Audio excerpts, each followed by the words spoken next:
life of ours is full of trials. There is no stage of our lives except that we face in it anxieties, grief, stress and worries. And if you look at the life of our Prophet ﷺ, he faced far more powerful struggles than we did. His anxieties were far greater than anything we can imagine. And Allah subhanahu wa ta'ala revealed at the very first major crisis of his life, of his spiritual life, Allah revealed a surah that will be the subject of our khutbah today, because it deals with how to grapple with anxiety and stress. It deals with what to do when you're facing challenges. It deals with what to do when you're so overcome. You might be verging on depression. You might be thinking thoughts that are un-Islamic. And our Prophet ﷺ himself went through something of this nature, a very minuscule amount, at the beginning of his prophethood. And Allah revealed a surah that set him aright in this regard. If you look at the early seerah of the Prophet ﷺ, in the first year of the revelation of the Quran, there was a time frame, some scholars said up to 6 months, that Allah did not reveal any Quran. So the Quran came, Iqra came, Muzammil came, Muddathir came, and then after a while, no Quran. And the Prophet ﷺ began wondering, what's wrong? Is there something wrong with me? Maybe Allah doesn't love me anymore. Maybe I've done something to displease Allah and I'm not worthy of Allah's love. These feelings that we now call anxiety, borderline depression, these feelings of doubting your self-worth, they came to none other than the greatest human being ever to walk the face of this earth. And for many weeks, many months, no revelation came. So much so that he began to think that Allah does not like him anymore, that he is not beloved to Allah, that he has failed in the mission. Then, at the very end of this time frame, Abu Lahab's wife taunted him and said, "What's this? We haven't seen any Quran for so long. Maybe your shaitan has abandoned you." A'udhu billah, a'udhu billah. And this really hurt him, sallallahu alayhi wasallam. And he went home very depressed, anxious. And it was at that point in time that Allah revealed the surah that we all know. It is Surah Al-Duha. وَالضُّحَى وَاللَّيْلِ إِذَا سَجَى. Allah gives the oath, the qasam, and we all know qasam means Allah wants to draw attention. Allah wants to emphasize what He is saying is true, and listen to what I'm about to say. And by giving the qasam of the dawn, what does the dawn symbolize? In every culture, in every language, in every society, in every civilization, what does the dawn symbolize? The beginning of a new era. It is a new day. It is new opportunity. It is new hope. Yesterday is gone. Today is a new day. وَالضُّحَى. This is how Allah begins the surah. Don't look at the past. Look at the future. Don't worry about what happened. Today is a new day with new opportunities. The sun is coming up again. The sun is bringing new opportunities. The day is bringing new opportunities. وَالضُّحَى وَاللَّيْلِ إِذَا سَجَى. Allah gives a qasam by the morning sun that is coming up. The early time, which is the time of barakah, the time of activity, the time when everybody wakes up and the hustle and bustle and the traffic, all of this is وَالضُّحَى. وَاللَّيْلِ إِذَا سَجَى. And the night when it becomes calm, which is the time of sleep, which is the time of sukoon. Once again, both of these are contrasting. When you go to sleep as well, the worries of this dunya go away. When you wake up and the sun is coming up, no matter how bad was yesterday, today is a new day. وَالضُّحَى وَاللَّيْلِ إِذَا سَجَى. Allah is giving qasam by both of these, that the rest of the surah is true and authentic and correct. What is the rest of the surah? مَا وَدَّعَكَ رَبُّكَ وَمَا قَلَى. This is a negation. Stop feeling that you are worthless. Stop feeling that you're worth nothing. مَا وَدَّعَكَ رَبُّكَ. Your Lord has neither abandoned you, nor does He hate you. Allah does not hate any believer. No believer is despised by Allah. Yes, Allah does not love sins, but Allah loves those who turn to Him. Allah loves the repenter. Allah loves the muhsineen. Allah loves the muttaqeen. Allah loves the mu'mineen. Our Prophet ﷺ said, Allah loves His servants more than a mother loves her baby child. Allah is the wadud, the one who is ever loving. مَا وَدَّعَكَ رَبُّكَ وَمَا قَلَى. Your Lord has neither abandoned you, nor does He despise you. No doubt this ayah is in the singular to the Prophet ﷺ, and no doubt he occupies the maximum share. But it is true that every person who believes in that Prophet, every person who considers himself of the ummah of that Prophet ﷺ, a share of this verse will apply to him or her as well. Your Lord does not hate you, O Muslim. Your Lord does not despise you, O believer in Allah. Your Lord has not abandoned abandon you, O you who says La ilaha illallah. Your Lord will never abandon you. Did He not create you? Did He not guide you? Did He not give you all that you have? Stop feeling this sense of worthlessness. Ma wadda'aka rabbuka wa ma qala. Your Lord has not abandoned you, and He does not despise you. He is with you and He loves you. Ma wadda'aka rabbuka wa ma qala is a statement of negation. It is not true the way that you feel. Ya Rasulullah, ma wadda'aka rabbuka ma qala wal akhiratu khayru laka min al-ula. Now this verse comes, and after getting rid of the negativity, it's substituted with positivity. Get rid of the negative feeling and think positive. Get rid of the pessimism and change it with optimism. Tomorrow will be a better day. Wal akhiratu khayru laka min al-ula. The future will be better than the past. The future, meaning in this dunya, will be better than the past. This is a part of our creed. Our Prophet ﷺ said, Allah loves optimism. It's an authentic hadith, memorize it. Allah loves optimism. It is a part of Iman to be optimistic. We think tomorrow will be better than yesterday. وَلَلْآخِرَةُ خَيْرٌ لَكَ مِنَ الْأُولَى. Today the Meccans are persecuting you. Today your followers are being killed. Today this is happening. Tomorrow you will enter this city as a conqueror. The day after tomorrow, وَرَأَيْتَ النَّاسَ يَدْخُلُونَ فِي دِينِ اللَّهِ أَفْوَاجًا. 3 days from now, from beginning to end, you will see Muslims everywhere, in every corner, as we see right now. وَلَلْآخِرَةُ خَيْرٌ لَكَ مِنَ الْأُولَى. Always be optimistic. Now somebody will say, but sometimes the future is not better than the past. And we say, perhaps in this dunya, perhaps for some people, tomorrow will be a little bit more difficult than yesterday. But وَلَلْآخِرَةُ خَيْرٌ لَكَ مِنَ الْأُولَى. For every single believer, without exception, even if this world is a world of misery and pain, the believer has something else to look forward to, and that is the real akhirah. That is the akhirah of Jannah. Okay, maybe this dunya is tough. Okay, maybe you're going through some tough times, but never forget there is an akhirah. And in that akhirah, Allah Azza wa Jal will reward you. إِنَّمَا يُوَفَّى الصَّابِرُونَ أَجْرَهُمْ بِغَيْرِ حِسَابٍ. Allah will reward and reward and reward. There shall be everlasting bliss, optimism, in this dunya, and also more importantly in the akhirah. Okay, life is tough. Wallahi, sometimes it is tough. Maybe, whatever issue we're having, we're not going to solve it in this dunya. Maybe that cancer will not be solved. Maybe our relative will not be cured. Maybe this and that, maybe. Okay, but in the end of the day, this world is not the end world. وَلَلْآخِرَةُ خَيْرٌ لَكَ مِنَ الْأُولَى. Look forward to the akhirah, the eternal world. Don't concentrate on this dunya. وَلَلْآخِرَةُ خَيْرٌ لَكَ مِنَ الْأُولَى وَلَسَوْفَ يُعْطِيكَ رَبُّكَ فَتَرْضَى.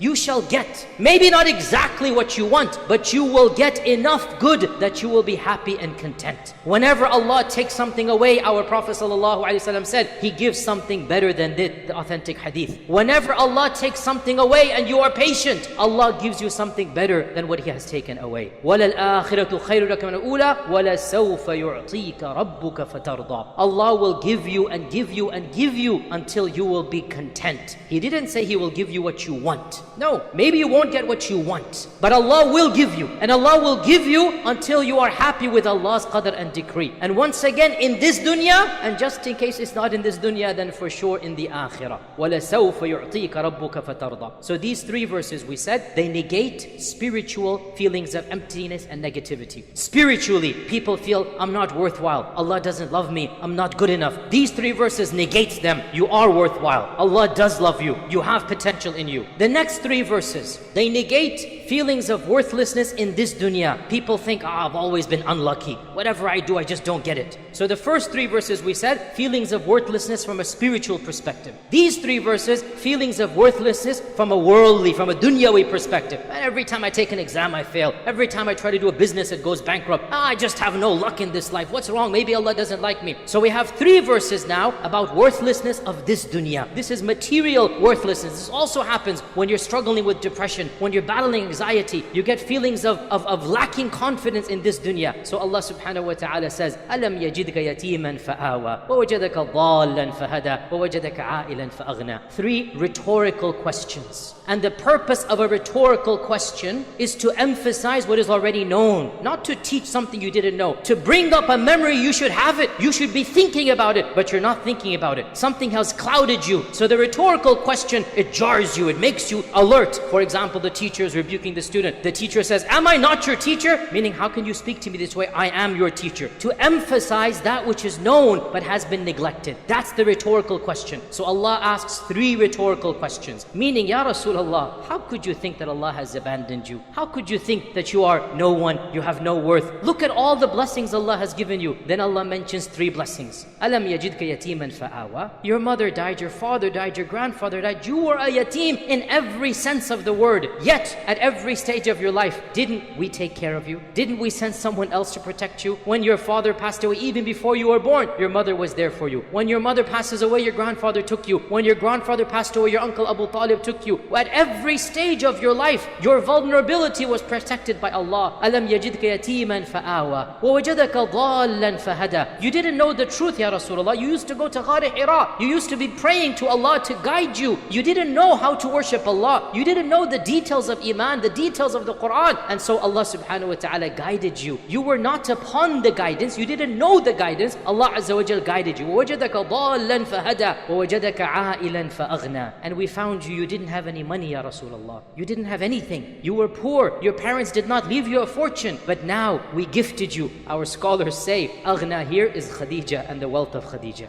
And this shows us the blessings of having a good spouse and a righteous spouse. That the spouse brought you, Ya Rasulullah. Now you have a house. He did not have a house. Now you have an income. Now you don't have to worry about rizq. You don't have to worry about sustenance. And Allah Azza wa Jal has given you enough that you can live a comfortable life. Meaning, what is the purpose of these 3 verses, dear brothers and sisters? Anytime something negative faces you, anytime your business fails, anytime you're in a car crash, anytime your exam doesn't pass, anytime shaitan comes and throws a thought in your head, oh my God, I have no luck. Realize there are always positives in your life that you're overlooking at that stage. Shaitan has caused you to neglect some of the biggest blessings that Allah has given you, and you concentrate on the negative rather than the positive. Ya Rasulullah, look at all of these positives that you have. How could you ever have thought that Allah abandoned you, Allah neglected you, Allah hated you? How is that even possible? At every stage of your life, Allah blessed you with all of these things. So we learn from this, when feelings of worthlessness come, when feelings of despair come, don't look at the negatives, don't look at the failures. Remind yourselves of the positives. Okay, this didn't work out, but Allah blessed me with that. Okay, maybe I don't have something, but I have something else. Always look at the positives rather than the negatives. Always concentrate on the blessings and examine them rather than what you don't have. See, this society that we live in, this modern culture, it emphasizes what we don't have.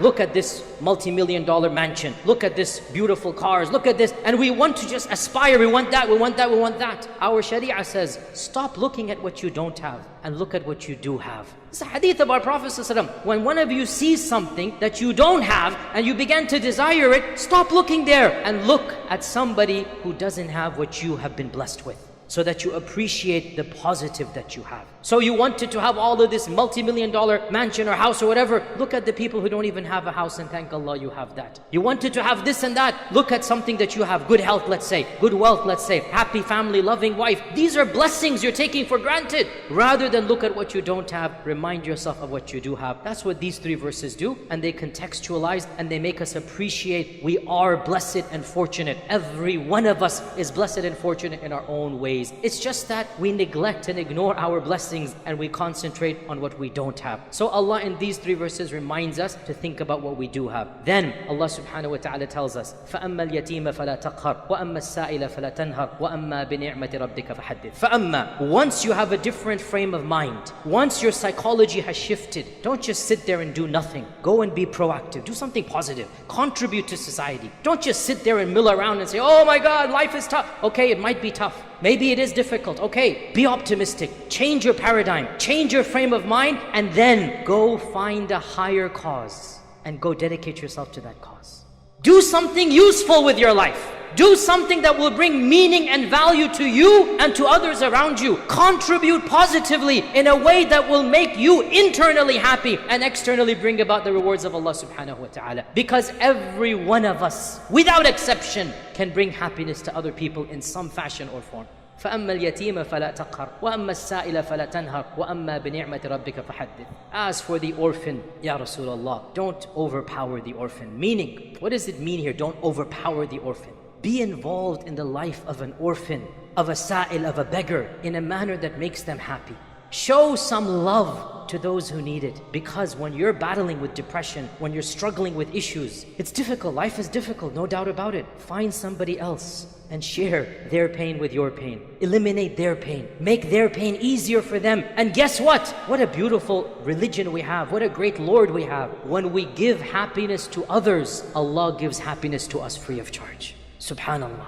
When we become useful to other people, our lives become useful to us. فَأَمَّا الْيَتِيمَ فَلَا تَقْهَرْ وَأَمَّا السَّائِلَ فَلَا تَنْهَرْ. Go find those that are deprived and do something meaningful. Even if you cannot give something to the sa'il is the beggar. Sometimes we don't have the money, sometimes we don't. So Allah is saying, even if you cannot give something, don't be harsh to the beggars. Hey, go away from here, no money. No, be gentle. Be soft. May Allah make things easy for you. I don't have anything today, but I make dua for you. This is وَأَمَّا السَّائِلَ فَلَا تَنْهَرْ. If you cannot give something cash or physical, then give something with your akhlaq. Don't be nasty to the one who comes to you. He also has issues like you do. And of course the point here is that when we are struggling with our own issues, and all of us are, never forget there are people that are struggling with worse issues than ours. Or different issues. Maybe worse is not the best adjective. Different issues. We all have our pain. We all have our struggles. And when we go help other people, subhanallah, Allah will help us. When we go and give of our time and our money to others, our lives become meaningful. Our depression becomes less. We get a purpose, a sense of doing something. Nobility comes to us. We feel useful when we give unto others. And then the final verse, وَأَمَّا بِنِعْمَةِ رَبِّكَ فَحَدِّثْ. This ayah